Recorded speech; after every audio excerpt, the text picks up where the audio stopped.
Today I have the honor of introducing one of my closest friends that I got the chance to grow up with.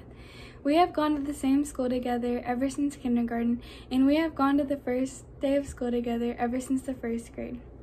Next year could possibly be the first year that I won't have you by my side, but I know that you're still going to do great wherever you go. Thank you for all the memories that we've shared together, such as sleepovers, study dates, or random in the middle of the night calls. I know that you're still going to be the person I call after my first day of college, or to just call and tell you that I love and I miss you. I can't wait to see what the future has in store for you, and to see the person that you become.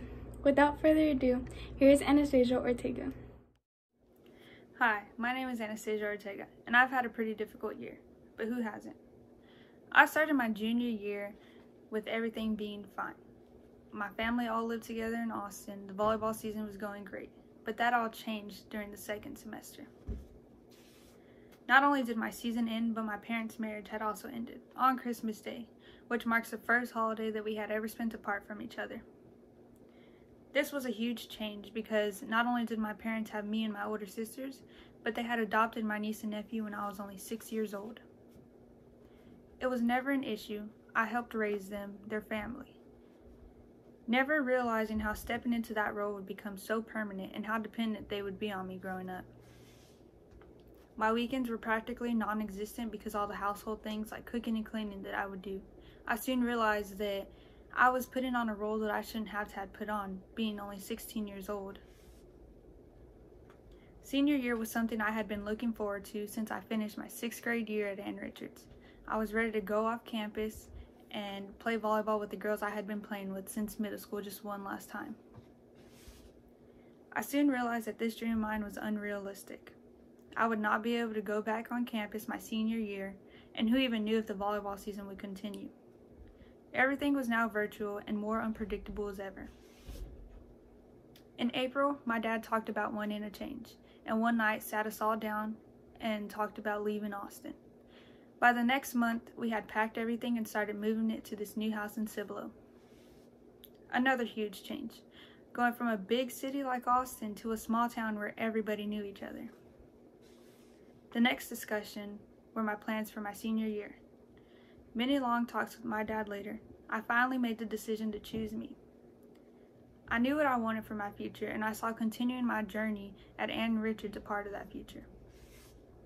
So I made the hard decision to move back to Austin and leave my family 5 days a week to live with a friend of mine. I made the choice that was best for me and my education. I commuted back home on the weekends, and for a while this was good. But then they started to struggle back home without me. The distance was making us all struggle, but I pushed it aside because I knew it would get better with time. One of the things I had held on to for so long and looked forward to that would help me get through this stressful situation I had built was volleyball. I played volleyball going on 6 years with my favorite group of girls, and I was so stoked to start my senior season. One day in practice, I landed a little too hard on my leg and I wasn't able to stand up by myself. I did stretches, and by the next week I was ready to get back on the court. I went to go get it looked at, and I had an MRI, and the doctor came in the room with his head down and told me that I tore my ACL. This completely broke my heart, and I was in complete denial because how was I able to walk, jog, and even jump on a torn ACL? I was no longer able to play, and every practice and every game took a piece out of me that no one can quite understand. I just sat there watching the girls I loved do what we loved together, except it wasn't me there with them. Hoping that one day I could play again, even if it wasn't much. I started thinking a lot and questioned, why do I have to stay in Austin now? I knew I wouldn't have an easy time going back home, and I knew I wouldn't prioritize myself and my needs above my loved ones, because that's just the person that I am. This made me realize I had to change my habits and just for once worry about myself and continue to do what I was going to do to get to where I wanted to be later on in life. I knew that I wanted to graduate high school, and I know that I want to become a first-generation college student in my family.